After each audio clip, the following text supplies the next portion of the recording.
E aí, vamos estudar a lição? Seja bem-vindo a mais um dia de estudos do conteúdo da lição da Escola Sabatina, que nada mais é que o reflexo da Palavra de Deus. Então espalhe esse conteúdo para todo mundo, deixa Deus te usar e vamos juntos em nome de Jesus. A lição de hoje está apresentando o corpo como templo do Espírito Santo. Qual é o respaldo? O respaldo é 1 Coríntios, capítulo 6, verso 19. Ou não sabeis que o vosso corpo é o templo do Espírito Santo?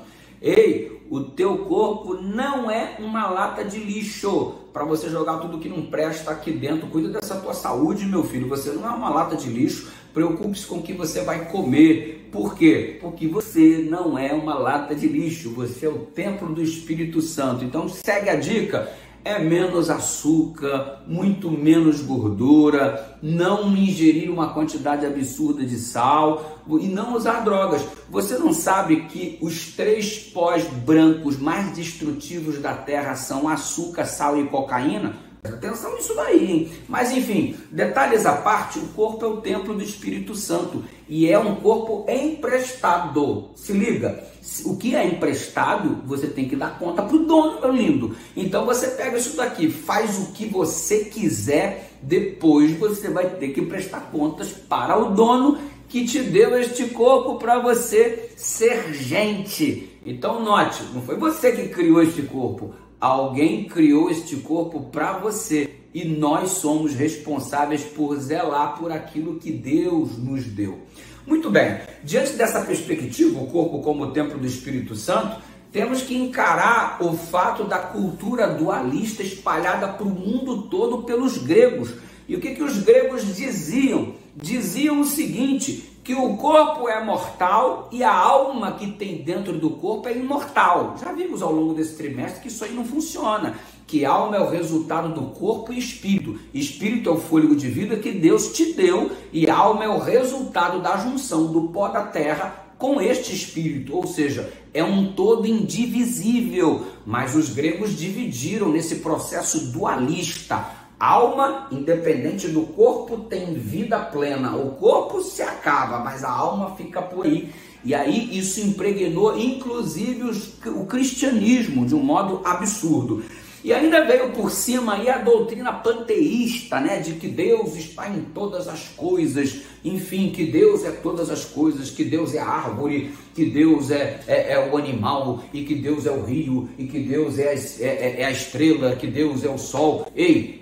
Cuidado com isso, porque não tem respaldo bíblico. Tem respaldo de filósofo, tem respaldo de pessoas que são taxadas de sábias, mas o que é respaldo que você quer? Não é da palavra de Deus? A nossa regra de fé e prática, nós não adotamos a cosmovisão bíblica? Na perspectiva bíblica, isso não tem subsídio, isso não tem base, isso não tem coerência. Indo em frente, estamos vendo o nosso corpo como, número 1, já disse, templo do Espírito Santo. Número 2, criado à imagem e semelhança de Deus. Essa é a visão adequada que temos que ter a respeito do corpo. É só você dar uma olhada em Gênesis 1, verso 26 e 27. Fomos criados à imagem e semelhança de Deus. Aí você dá um pulo lá em 1 Coríntios capítulo 15, o verso 53 e 54, anuncia que este corpo corruptível se revestirá de incorruptibilidade no momento em que Jesus regressar para nos buscar. Então esse corpo será transformado, no abrir e fechar de olhos, numa piscadinha. Tudo bem que talvez existam pessoas que dão algumas piscadas a mais, porque vai dar trabalho pra caramba. Brincadeiras à parte, todos seremos transformados. Verdade, no abrir e fechar de olhos.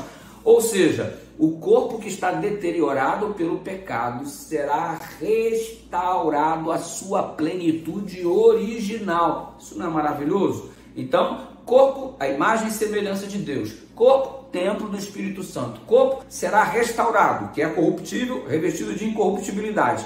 E ainda por cima, vem a orientação bíblica lá de 1 Coríntios, capítulo 10, verso 31, que é aquilo que denominamos como temperança. O que é isso?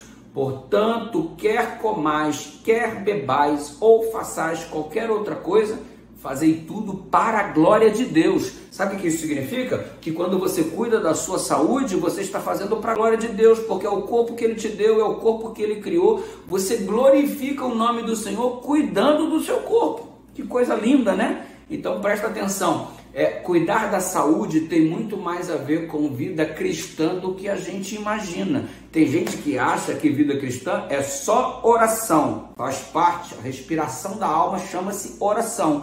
Mas a vida cristã é um todo indivisível. Não, malhar não tem nada a ver, cuidar do corpo não tem nada a ver, é só orar, é só ler a Bíblia. Não seja desequilibrado, é crescimento harmônico, físico, mental e espiritual. Jesus crescia em sabedoria, estatura e graça. Lembra do que eu falei? Então, cuida da sua saúde. Esse é o desejo de Deus. Olha só o que Deus disse por intermédio de João. Em 3 João, no verso 2, o apóstolo escreve ao seu amigo Gaio, dizendo: amado, peço a Deus que tudo corra bem com você, que esteja com boa saúde, assim como vai bem a tua alma. Você não cuida da parte espiritual, então que vá bem também o teu corpo, a tua saúde, tal qual a tua vida espiritual.